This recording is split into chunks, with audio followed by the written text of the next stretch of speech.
Hello and welcome to our new video. In this video tutorial we will be learning about how to calculate factorial of a number. There are many approaches to calculate the factorial of a number.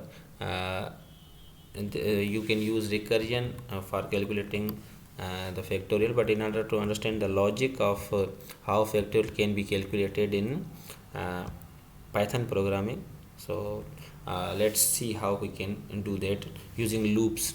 So for example, if we have number x equal to 5, now I give reference of x to y as well, so y also contains 5 now.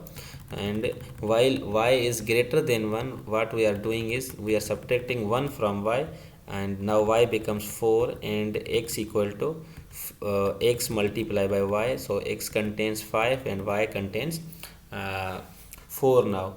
uh, and still y is greater than 1 because y is 4. So this condition is again true. So now current value of y is 3, and now earlier 5 times 4 was 20. Now 20 times 3 is 60, and y is still greater than 1 because it's 2.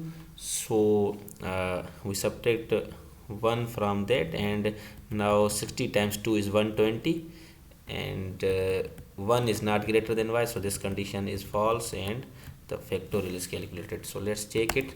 So we know that the value of